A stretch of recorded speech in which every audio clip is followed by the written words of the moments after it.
amazing what a difference the deletion of a few words makes. Jeffrey, Henderson, all of you, emergency! Well, what's wrong? Wilson's gone into land. Well, that's suicide. He'll never last more than 15 minutes under that cloud. And you expect us to believe this? No, I don't, so I've recorded his message on tape. B7 to MR4. Urgent message. Battery's nearly dead. Losing height. We'll have to land on Venus. This will be my last message. Over and out. We must find him. Well, then we'll have to land too. But no one can survive down there. After coming all this way to rescue him, we've got to risk it. But what about fuel? We've got enough to make a landing and get back into orbit. Yes, but our landing on Earth, we'll need the fuel for that. If we ever get there. Look, in 3 weeks from now, a Russian rocket will be orbiting this planet.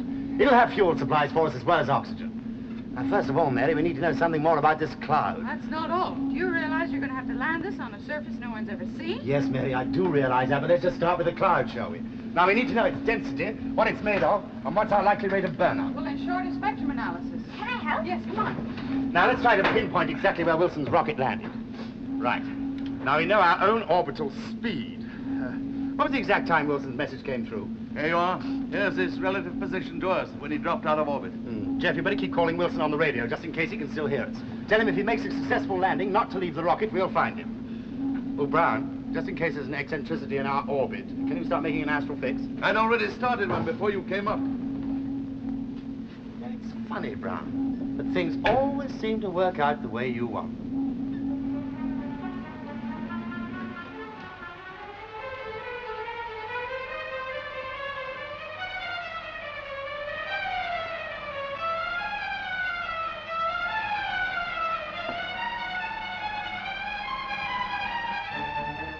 Now let's try the other grading. It's horrid to think of that pilot all alone down there. SI equals N delta R over E. Got that? Yes? 5890 times 8 times 3.4 over 0.005. Now, what does that come to? Gosh, I have no idea. Well, let's try and work it out. Ah, you make anything of that cloud yet, Mary? Yes, and I'm not so sure it's carbon dioxide. I'm beginning to think it's carbon suboxide. That's a compound of dioxide and monoxide, and it's formed when the two gases come under intense bombardment from radiation. Oh, yes, of course, from the sun. Well, then surely that means the cloud must extend right down to the surface. It'll be like looking for Wilson in a thick yellow fog. Well, not necessarily. Carbon suboxide boils at very little above freezing point of water, about 7 degrees centigrade. What do you mean, the cloud might be hanging suspended with something healthier underneath? Well, it's possible. I found traces of water vapor. Particles of water might help to support the carbon cloud. Or like an umbrella being held up by the atmosphere underneath it. That's it. Well, if there's water, there might be oxygen. Well, it's only a theory. I've got to check it with a computer. Margaret, would you feed these figures in? Oh, good. I like working the computer. Well, Mary, let's hope that theory's right. If there is oxygen below that cloud, then it's just possible there's enough for a man to breathe, at least on the surface of the land. It's possible, but who said there was any land? Well, there must be land somewhere. Why? The surface might be entirely covered by water or swamp. Or since Venus is probably still highly volcanic, there might be nothing down there but molten lava. Yeah, well, let's just look on the bright side, shall we? Andromeda opposed to Centaurus cluster. 8 degrees. Orion at 5.4. Spot on. Good.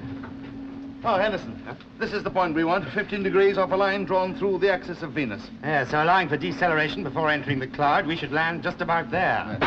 Oh, here are the computer results, Professor Meadows. Well, that settles it. It is carbon suboxide. Right, then I think it's time we went into land. All right, Jeff, get on the radar. Well, shouldn't I photograph the surface as we go in? Yeah, that's a good idea. All right, stand by, everybody, and good luck.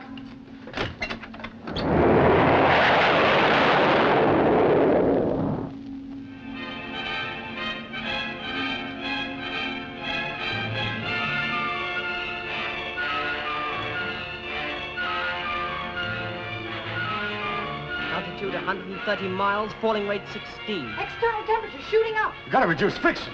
This stuff's denser than it looks. Changing angle of inclination, 3 degrees. Allow for that, Brown. Falling rate 15, 14, altitude 120, 118. Can you see any sign of a break in that cloud yet? No, it's getting thicker. Well, we're above the level of the atmosphere on Earth. It's got to break soon. There's something on the radar. Look right ahead. Oh, you're right. It's tremendous. 15, 100. 58, 59. Whatever it is, it's dead in line with us. It could be a mountain range, but that would make it about 3 times as high as Everest. Well, at least it would mean there is land. Whatever it is, we've got to miss it. I'm deflecting the angle again, Jeff. Right? How does that look? Better, we're going to clear it. All right. Can you see anything yet, Brown? The cloud's thinning out. Yes, yes. We're through it at last.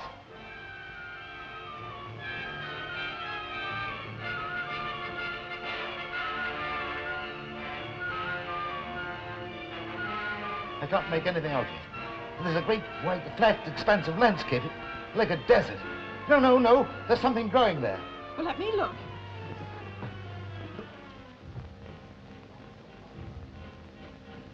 Looks like a kind of swamp. No, that vegetation's moving, floating. Altitude 20 miles, 18, 16, I can see the edge of the swamp. Good. I'm still decelerating. 12, 11, 10, We've 9, cleared it. 8. We're coming down in a forest. We can't land in a forest. We'll smash the rocket up. Well, we can't stop now. All right, get down on your takeoff couches. Make it snappy. 4 miles from surface and slowing up. Right. Stand by for landing impact. And it's going to be rough.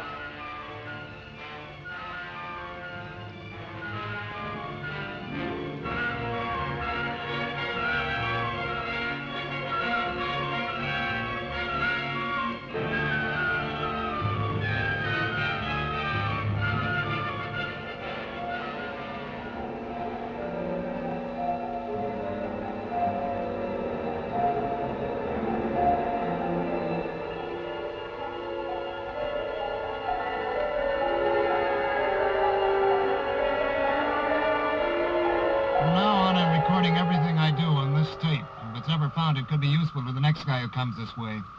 Time, 3:30 Earth time. Position, the orbit of Venus. Date? Oh, who cares? Hey. I've just seen on my radar the British rocket drop out of orbit and apparently land on Venus. I don't know why they've done this, since I haven't been able to make radio contact with them.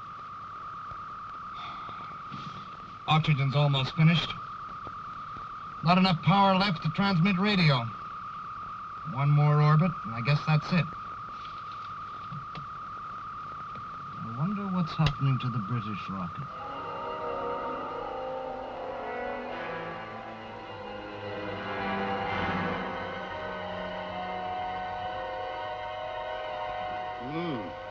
Not bad. Almost vertical.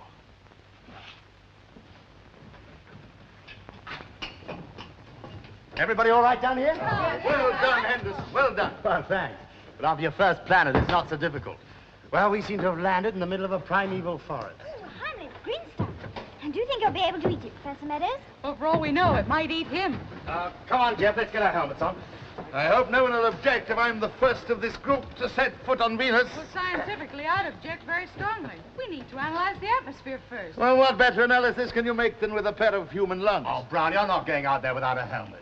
I mean, just because green things grow here doesn't mean to say we can breathe the air. Well, I'm willing to risk it. And I know none of you'll miss me if I don't survive the test. You've got to stop him. Well, if he gets a mouthful of something nasty, it'll take him down a peg or two. Don't worry, we'll give him a second or so, and then we'll go and get him. Well, you can't say Mr. Brown isn't brave, can you? He's as reckless of his own life as he is of ours. After all, we don't know what danger may be lurking out there.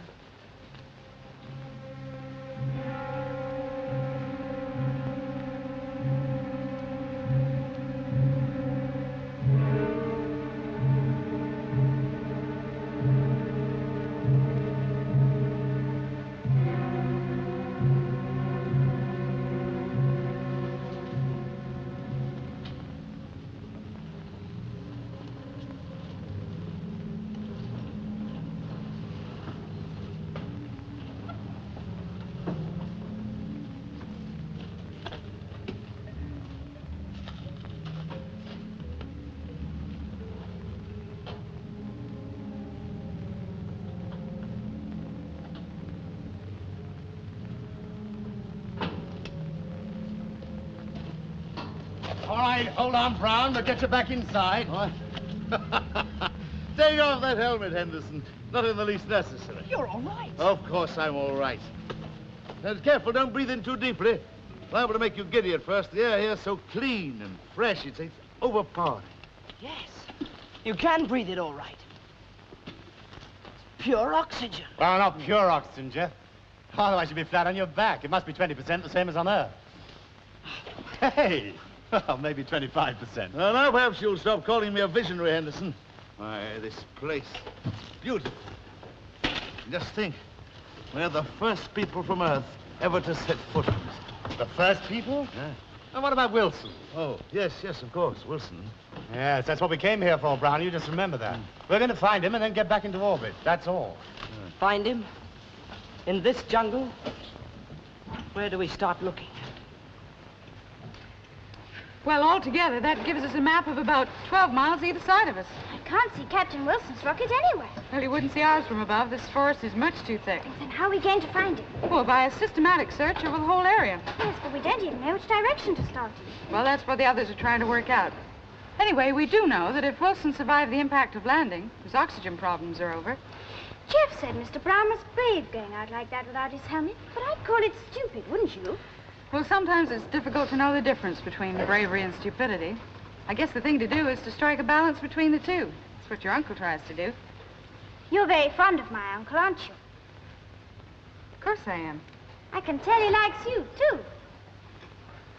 You got those photographs ready yet, Mary? Yes, I'm just putting them together now. Oh, good, thanks. Oh, no. No, there's one thing we do know. We're exactly here. Now, the figures show that Wilson's rocket can't have landed further north than this, or south of this line. Allow an error of 5 degrees in the angle of fall. That gives us a square roughly this size. Uncle, now we've finished the photographs. Can I look outside? Oh, yes, of course. Oh, Jeff, you better go with her. Oh, it's quite safe, isn't it? Yes, just a precaution, Margaret. I don't think any of us should be alone on this planet. Well, this is the swamp area, and the vegetation begins here. Of course, we've no guarantee that Wilson didn't come down in that swamp. Well, if he'd been in control of his rocket, he'd have avoided it all right. Brown, you seem to be well in control when you last spoke to him. Brown, didn't you hear what I said? Well, I'm sorry. I was just looking at this mountain range here. Oh, what about it? Well, I was wondering what lay beyond it. You know, you're the type of person that's just never satisfied with his own side of the hill. Mankind never has been, Professor Meadows. Otherwise, it'd have gone down centuries ago in the struggle for survival.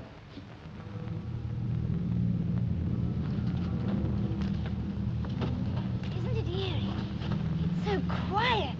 I know, you've almost got the feeling that you're being watched. You are! By a big monster! Where? Oh, Hamlet. Margaret, don't you do that again. Well, Hamlet, you're on Venus. Put him down and see how he likes it. All right, but we'll have to watch him. There you are, Hamlet. You'd better have some exercise. You know, I've been thinking. If we can breathe on Venus, animals could live here, couldn't they? Well, not necessarily. On Earth, there was vegetation for millions and millions of years before anything evolved to eat it. Why do you always have to see something before you believe it's there? That's a proper scientific approach. Oh, you're just copying Professor Meadows, only she knows what she's talking about. Well, don't tell me you think Harpo Brown knows what he's talking about. And you listen to every word he says. I'd like you two to take over watching the rocket now. Jeff, I've made out a routine report. See if he gets off to Buchan Island, would you? Well, why do we have to wait behind? Can't we come with you? No, not this trip, Jeff. I want you in there so that I can keep up radio contact. Otherwise, we'll all get lost. There's also the possibility that Wilson might make for our rocket if he saw us come down on his radar. Oh, come on, cheer up, Jeff. There's going to be time enough on this planet for us all to see what there is to see. All right, come on, Margaret. Come on, Hamlet.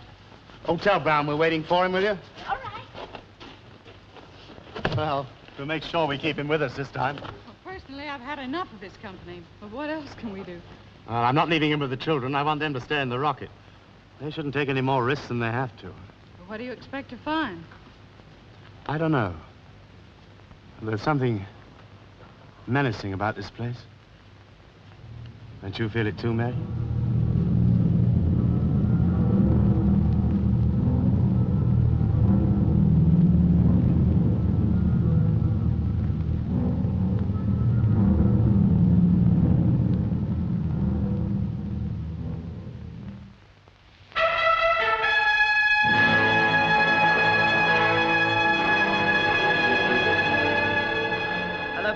This is MR4 calling from the surface of Venus. I have a report for you. Over. Now we'll have to wait 6 minutes to see if they're picking us up. Yes, you'd like to be coming with us, wouldn't you, Jeff? Well, Mr. Henderson said we've got 3 weeks here, so I suppose we can get some exploring done in that time. In that time? That's a very relative statement, isn't it, Jeff? What do you mean? Oh, time's such a relative factor. For example, how long would you say we'd been on the surface of Venus? Well, about an hour. Yes, that's an hour, Earth time. As a matter of fact, I say we've been here less than 2 minutes. Oh, but that's nonsense. Venus time. How long is the Venusian day, Margaret?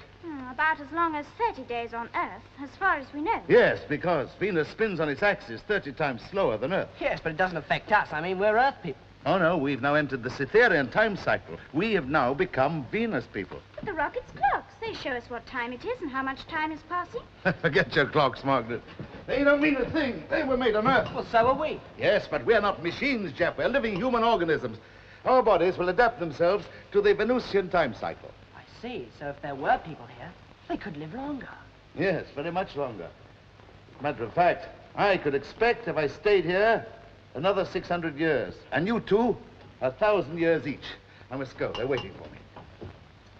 I can't make out head nor tail of what he was talking about. Well, I only know he thinks he's going to be 600. He'll soon find out it's wrong when he gets back to Earth. Perhaps he doesn't intend to get back to Earth.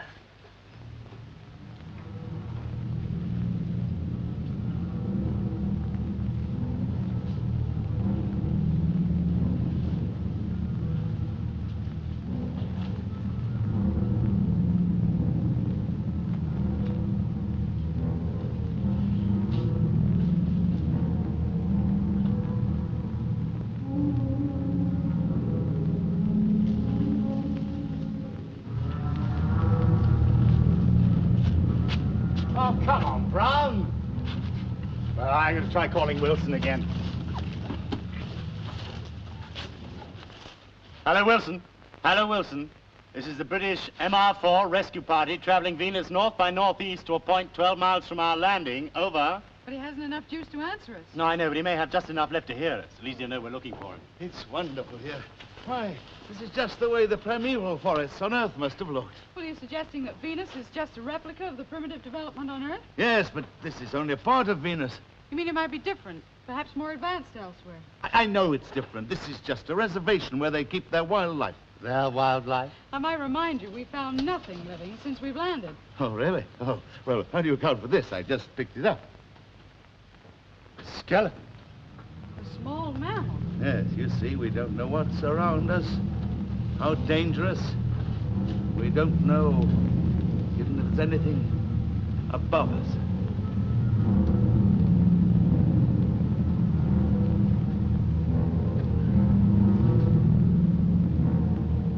It's above us, right overhead. But what is it? Seems to be in orbit about 250 miles up. Yes, that would be well above the carbon cloud. It could be that asteroid you saw on radar when we were in orbit. Wait a minute, it seems to be losing height. But if it's an asteroid, it must be on a fixed orbit. Well, it isn't. It's losing speed as well as height. I better report it to the others.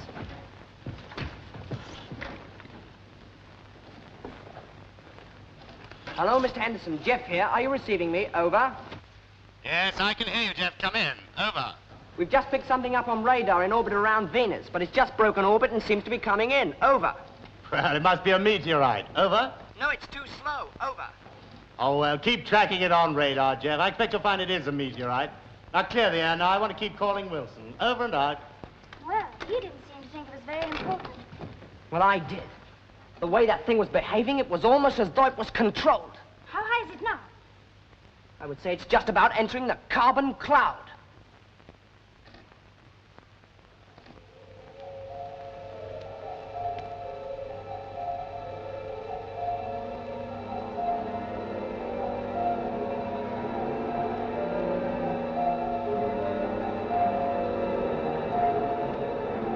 Oxygen canister's now empty.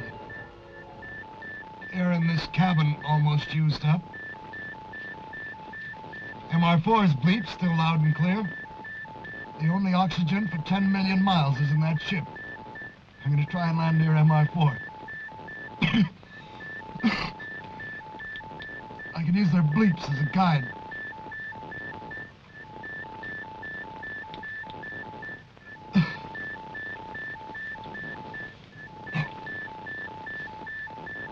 Lateral boost now.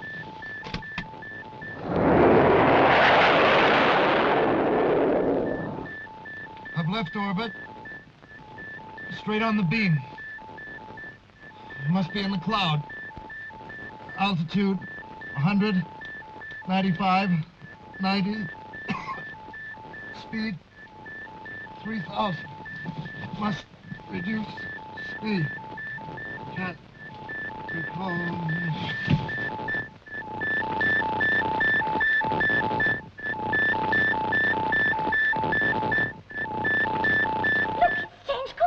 heading straight for us. It's going to crash right on the surface of Venus. Should have started to burn up by now. It's funny, the speed's dropped tremendously. It's decelerating. But if it's decelerating, then it must be controlled by something. I'm going to get Mr. Henderson again.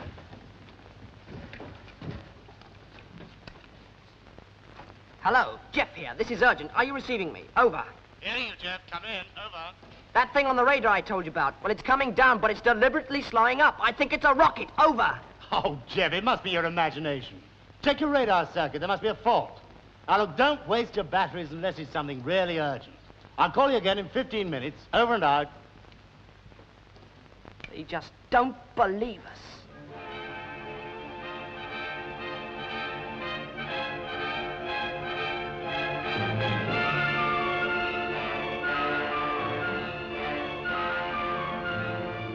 It's gone now. It's gone right off the screen. Jeff, do you think it could be Captain Wilson's rocket? Of course not. He landed before us. Yes, that was the message Mr. Brown took. Let's start plotting where this thing came down. I would say it must have landed about 3/4 of a mile from here. Oh, as close as that. This is where I reckon it is. Almost as though it had been trying to find us. In that sort of open patch. Yes, see, we're here, then there's a strip of open ground between the jungle and the swamp. And then there's a patch that looks like darkest Africa. Yes, but it's not very big. Can't be more than 100 yards wide. Why don't we go and see for ourselves? Oh, but we mustn't. We were ordered not to leave the rocket. It won't take long. Well, who's going to answer the radio if they call? Or I can take the other portable set with me. I only want to prove that we're right. The thing did behave like a rocket. All right, I will come with you. We mustn't stay away too long.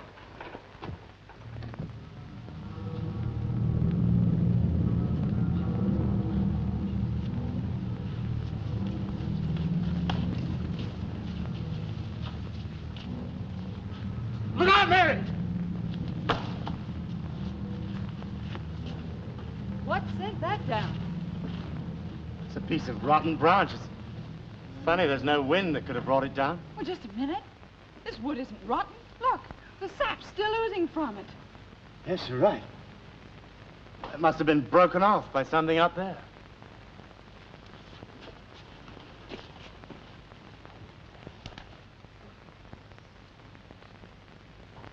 But what? I don't know. I keep telling you there's life here. Yes, and I think for once you're right, Brown. I'm going to call Jeff. Tell him to make quite sure that all the hatches in the rocket are properly closed. Hello, MR4. Hello, Jeff. Henderson calling. Over. Hello, MR4. Hello, Jeff. Over. They're not answering.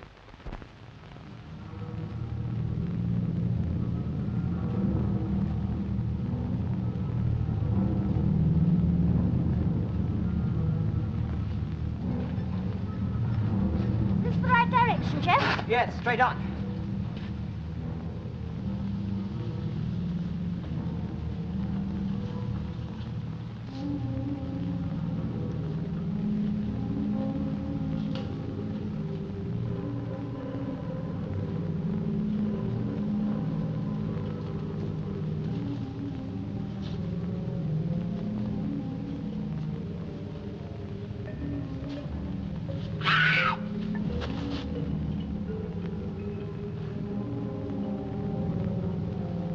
I nearly trod on it. Come on, I'll go first.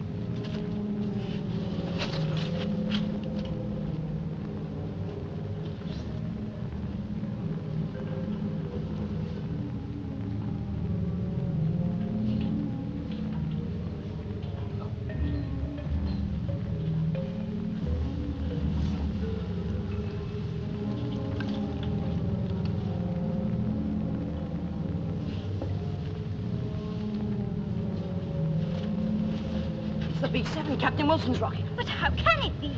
The hatch is open. Let's look inside.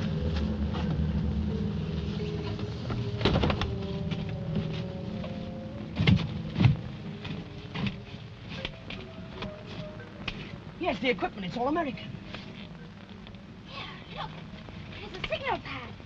It's all torn up. And look at this, and this, and this. This damage couldn't have been done by a crash landing. The rocket's been ransacked by some creature. Yes, by something terribly strong.